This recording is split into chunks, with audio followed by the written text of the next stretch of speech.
ಈ ಕೇಸರಿ ಬಂದು ಆಂಜನೇಯನ ಪ್ರಿಯ. ಇದು ಪುರಾಣ ಕಾಲದಿಂದಲೂ ಉಲ್ಲೇಖ ಆಗಿರ್ತಕ್ಕಂಥದ್ದು. ನೋಡಿ, ನಾವು ಈಗ ಕೇಸರಿ ದಾರ ಕಟ್ಕೊಳ್ತಿರ್ತೀವಿ. ಇದೇನಾಗುತ್ತೆ ಅಂತಂದರೆ, ನಮ್ಮ ಹಿಂದಿನವ್ರು ಏನೇನು ಮಾಡಿದಾರೋ ಅದೆಲ್ಲ ಕೂಡ ಪರ್ಫೆಕ್ಟಾಗಿದೆ. ಇದೇನಾಗುತ್ತೆ ಅಂತಂದರೆ, ಬ್ಲಡ್ ಸರ್ಕ್ಯುಲೇಷನ್ ಚೆನ್ನಾಗಿ ಇದು ಮಾಡ್ತಾ ಇರ್ತದೆ, ಪ್ಲಸ್ ಜೊತೆಯಲ್ಲಿ ರಕ್ತ ಸಂಚಾರ ಆಡೋದ್ರ ಜೊತೆಗೆ ಪಾಸಿಟಿವ್ ಎನರ್ಜಿ ಕೊಡ್ತದೆ. ಅದೇ ಥರ ಈ ಕೇಸರಿ ವಸ್ತ್ರ ಕೂಡ ಏನಾಗ್ತದೆ ಅಂತಂದರೆ, ನಮಗೆ ನೆಗೆಟಿವ್ ಎನರ್ಜಿಯನ್ನು ತೊಡೆದಾಕ್ತಿರ್ತದೆ. ಅಂದರೆ ಎಲ್ಲಿ ಆಂಜನೇಯ ಇರ್ತಾನೆ ಅಲ್ಲಿ ಮಾಟ ಮಂತ್ರದ ಒಂದು ಇದು ನಡೆಯೋದಿಲ್ಲ, ದುಷ್ಟಶಕ್ತಿಗಳ ಕಾಟ ಇರೋದಿಲ್ಲ. ಅಂದರೆ ಮನೆಯಲ್ಲಿ ಶಾಂತಿ ನೆಮ್ಮದಿ ಅನ್ನೋದು ನೆಲೆಸಿರ್ತದೆ. ಹೀಗಾಗಿ ಇದು ನಮ್ಮ ಧರ್ಮದ ಸಂಕೇತ ಕೂಡ ಒಂದು ರೀತಿಯಲ್ಲಿ. ಆದರೆ ಆಂಜನೇಯನ ಪ್ರಿಯ, ಮೇಯ್ನಾಗಿ ಮುಖ್ಯವಾಗಿ ಆಂಜನೇಯನ ಪ್ರಿಯ. ಹೀಗಾಗಿ ನಮ್ಮ ಮನೆಗಳಲ್ಲಿ ಎಷ್ಟೋ ಮನೆಗಳಲ್ಲಿ ಶಾಂತಿ ಇರೋದಿಲ್ಲ, ಸುಮ್ಮನೆ ಒಂದೇ ಸಮನೆ ಜಗಳಗಳಾಗ್ತಾ ಇರ್ತದೆ, ಒಂದೇ ಸಮನೆ ಗಲಾಟೆಗಳು ಮಾಡ್ಕೊತಾ ಇರ್ತಾರೆ.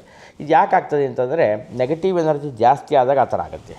ಹೀಗಾಗಿ ನಮ್ಮ ಒಂದು ದೇವಸ್ಥಾನದಲ್ಲಿ ಸನಾತನ ಧರ್ಮದಕ್ಕೆ ಹೆಚ್ಚು ಒತ್ತು ಕೊಟ್ಟಿರೋದ್ರಿಂದ ಇಲ್ಲಿ ಬಂದವರು ಎಲ್ಲರೂ ಕೂಡ ಕೇಸರಿ ವಸ್ತ್ರ ಹಾಕ್ಕೊಟ್ಟು ಬನ್ನಿ ಅಂತ ಹೇಳ್ತಿರ್ತೀವಿ.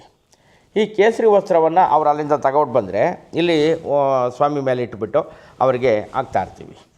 ಇಲ್ಲ ಅಂತಂದರೆ ಅಲ್ಲಿಂದ ಮನೆಯಲ್ಲಿ ಇದ್ದವರು ಬೇಕಾದ್ರೆ ತಗೊಬಿಟ್ಟು ಹಾಕೊಬಿಟ್ಟು ಬರ್ಬೋದು. ಇಲ್ಲಿ ಏನಂತಂದರೆ, ನಾವಿಲ್ಲಿ ಈ ನಮ್ಮ ದೇವಸ್ಥಾನಕ್ಕೆ ಬರ್ತಕ್ಕಂಥವ್ರು ಎಲ್ಲರೂ ಕೂಡ ಕೇಸರಿ ವಸ್ತ್ರ ಹಾಕೊಟ್ಟು ಬನ್ನಿ ಅಂತಕ್ಕಂಥದ್ದು ಇಲ್ಲಿ ನಮ್ಮ ದೇವಸ್ಥಾನದ ಒಂದು ಕಮಿಟಿ ಇದರಲ್ಲಿ ಕಡ್ಡಾಯ ಮಾಡಿದ್ದಾರೆ.